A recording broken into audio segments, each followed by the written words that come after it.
আসসালামু আলাইকুম ওরহমতুল্লাহি ওবরাকাতুহ।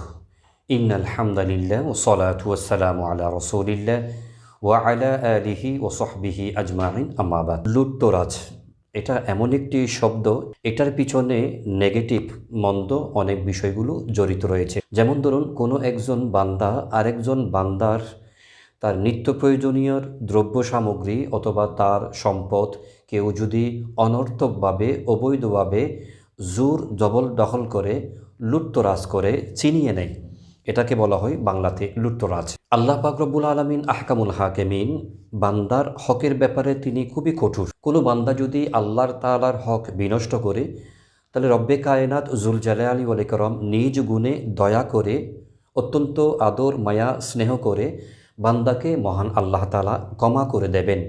কিন্তু একজন বান্দা যখন আরেকজন বান্দার সম্পদ আত্মসাৎ করবে, তার মানহানি করবে, তার বিভিন্ন সম্পদগুলোকে লুটতরাজ করবে, ছিনিয়ে নেবে, ওই বান্দার সেই বিষয়ের উপর কোনো তার সমর্থন নাই। ওই বান্দার যখন লুটতরাজ করবে, এই ব্যাপারে মহান আল্লাহ তাআলা কঠোর হুঁশিয়ারি দিয়েছেন। যার সম্পদ আত্মসাৎ করা হয়েছে, লুটতরাজ করা হয়েছে, ওই বান্দা যতক্ষণ না লুটতরাজকারী ব্যক্তিকে ক্ষমা করবেন না, ততক্ষণ পর্যন্ত মহান আল্লাহ তাআলা ক্ষমা করবেন না। প্রিয় দর্শক, এই বিষয়ে বিশুদ্ধ হাদিস গ্রন্থ সহিহ বুখারী শরীফে একটা হাদিসে মোবারাকা রয়েছে, 2474 নম্বর হাদিস।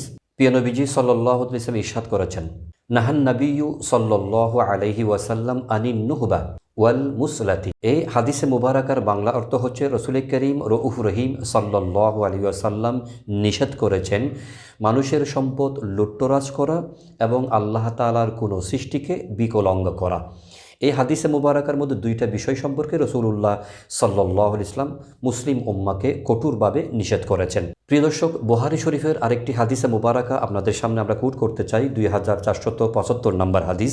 আন আবি হুরায়রাতা রাদিয়াল্লাহু তাআলা আন ক্বালা ক্বালা আন-নবিয়্যু সাল্লাল্লাহু আলাইহি ওয়াসাল্লাম লা ইয়াজনি যানি হিনা যানি লা ইয়াজনি যানি হিনা ইয়াজনি ওয়া হুয়া মুমিন ওয়ালা ইয়াশরাবুল খামরা হিনা ইয়াশরাবু ওয়া হুয়া মুমিন ওয়ালা ইয়াসরিকু হিনা ইয়াসরিকু ওয়া হুয়া মুমিন ওয়ালা ইয়ানতাহিবু নুহবাতান ইয়ারফাউন নাস ইলাইহি ফিহা আবসারহুম হিনা ইয়ানতাহিবুহা ওয়া হুয়া মুমিন।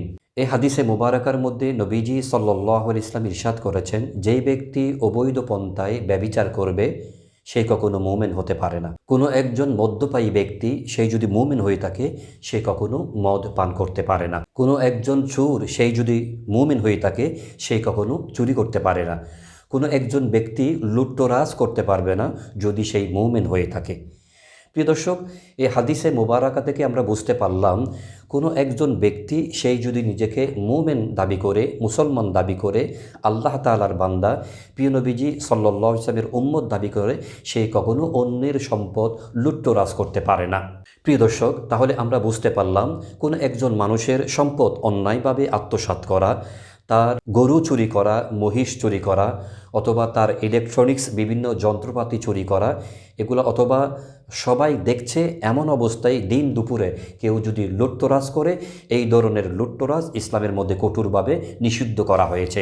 যারা লুটতরাজ করবে, অন্যায়ভাবে অবৈধ পন্থায় মানুষের সম্পদ আত্মসাৎ করবে, রসুল পাক সাল্লাল্লাহু আলাইহি ওয়াসাল্লাম তাদেরকে মুমিন থেকে খারিজ করে দিয়েছেন। তাহলে এই দুইটা হাদিসে মুবারাকা আপনাদের সামনে আমরা উপস্থাপন করলাম। ইসলামের দৃষ্টিতে কখনো লুটতরাজকে সমর্থন দেয় না ইসলাম, এটা কঠোরভাবে নিষেধ করা হয়েছে।